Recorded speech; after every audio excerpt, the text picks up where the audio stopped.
Hello everyone, welcome back to my channel. ಇವತ್ತು ನಾನು ನಿಮಗೆ ನುಗ್ಗೆಕಾಯಿ ಮತ್ತು ಹಲಸಿನ ಬೀಜದಲ್ಲಿ ಹೇಗೆ ಬೇಳೆ ಸಾರು ಮಾಡೋದು ಅಂತ ನಿಮಗೆ ತೋರಿಸ್ಕೊಡ್ತಾ ಇದ್ದೀನಿ. ಇದು ತುಂಬ ಚೆನ್ನಾಗಿರುತ್ತೆ ಮತ್ತು ಹೆಲ್ತ್ ಬೆನಿಫಿಟ್ಸ್ ತುಂಬ ಇದೆ. ಈ ನುಗ್ಗೆಕಾಯಿಯಲ್ಲಿ ವಿಟಮಿನ್ಸ್ ತುಂಬಾ ಇದೆ. ವಿಟಮಿನ್ ಎ, ವಿಟಮಿನ್ ಇ ಮತ್ತು ಫೈಬರ್. ಇದು ಇಮ್ಯುನಿಟಿ ಬೂಸ್ಟ್ ಮಾಡುತ್ತೆ. ಬೋನ್ ಹೆಲ್ತ್ಗಂತೂ ತುಂಬಾ ಒಳ್ಳೆಯದು. ಯಾರಿಗೆಲ್ಲ ಡೈಜೆಷನ್ ಪ್ರಾಬ್ಲಮ್ ಇದೆ, ಇದು ತಿನ್ನೋದ್ರಿಂದ ಡೈಜೆಷನ್ ಇಂಪ್ರೂವ್ ಆಗುತ್ತೆ. ಮತ್ತು ಬ್ಲಡ್ ಶುಗರ್ ಯಾರಿಗೆ ತುಂಬ ಇರುತ್ತೆ, ಈ HB1C ಅಂತ ಮಾಡ್ತಾರಲ್ಲ, ಆ ಟೆಸ್ಟಲ್ಲಿ ಏನಾನ ಬ್ಲಡ್ ಶುಗರ್ ಜಾಸ್ತಿ ಬರುತ್ತೆ ಅಂದರೆ ನೀವು ಅಟ್ಲೀಸ್ಟ್ ವೀಕ್ಲಿ 2 ಸಲ ಆದರೂ ನುಗ್ಗೆಕಾಯಿ ತಿನ್ಕೊಂಬನ್ನಿ, ನುಗ್ಗೆ ಸೊಪ್ಪು ತಿನ್ನಿ. ಅದು ತುಂಬ ಬ್ಲಡ್ ಲೆವೆಲ್ಲು ಕಂಟ್ರೋಲ್ಗೆ ಬರುತ್ತೆ. ಮತ್ತು ಇದು ಸ್ಕಿನ್ನು ಮತ್ತು ಹೇರ್ಗೂ ಕೂಡ ತುಂಬ ಒಳ್ಳೆಯದು. ಇದು ಟೋಟಲಿ ತುಂಬಾ ಹೆಲ್ತ್ ಬೆನಿಫಿಟ್ಸ್ ಇದೆ ಮತ್ತು ಹಾರ್ಟ್ ಹೆಲ್ತಿಗೂ ತುಂಬ ಒಳ್ಳೆಯದು.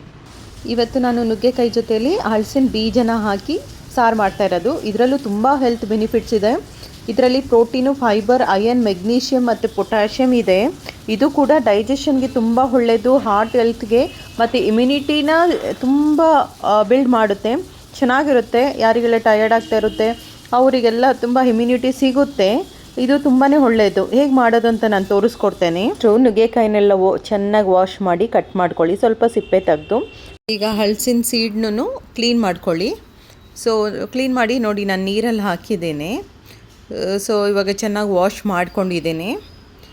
1-2 ಸಲ ವಾಶ್ ಮಾಡಿದ್ರೆ ಆಯಿತು. ಇವಾಗ ನಾನು ಒಗ್ಗರಣೆ ಹಾಕ್ಬಿಟ್ಟು ಇವಾಗ ಇದನ್ನೆಲ್ಲ ಯಾಕೆ ಡೀಪ್ ಫ್ರೈ ಮಾಡಬೇಕು ಅಂದರೆ ಇದು ಎಣ್ಣೆಲಿ ಬೆಂದರೆ ಸ್ವಲ್ಪ ರುಚಿ ಕೊಡುತ್ತೆ, ಇನ್ನೂ ಚೆನ್ನಾಗಿರುತ್ತೆ ಟೇಸ್ಟು ಕೂಡ.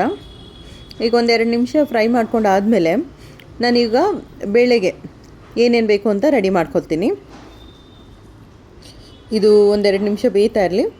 ಸೊ ಈಗ ತೊಗರಿ ಬೇಳೆನ ವಾಶ್ ಮಾಡ್ಕೊಳ್ಳಿ.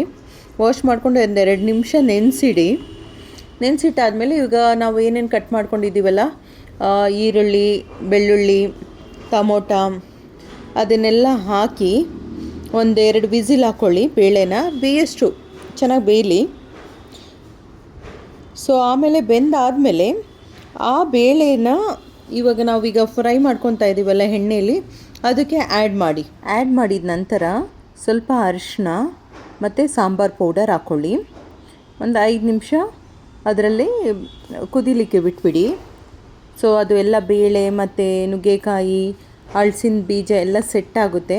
ನಾನು ಇದಕ್ಕೆ 2 ಆಲೂಗೆಡ್ಡೆನೂ ಕಟ್ ಮಾಡಿ ಹಾಕಿದ್ದೀನಿ. ಸ್ವಲ್ಪ ಸಾರು ತಿಕ್ಕಾಗಿ ಬರುತ್ತೆ ಮತ್ತು ಚೆನ್ನಾಗಿರುತ್ತೆ ಟೇಸ್ಟ್ ಅಂತ. ನಿಮಗೆ ಬೇಕಾದರೆ ಹಾಕ್ಕೊಳ್ಳಿ, ಇಲ್ಲಾಂದರೆ ಬೇಡ. ನೋಡಿ ಈಗ ಸಾರು ರೆಡಿಯಾಗಿದೆ. ನೋಡೋದಕ್ಕೂ ಎಷ್ಟು ಚೆನ್ನಾಗಿ ಕಾಣ್ತಾ ಇದೆ. ಒಂದು ಸಲ ಟ್ರೈ ಮಾಡಿ. Thanks for watching.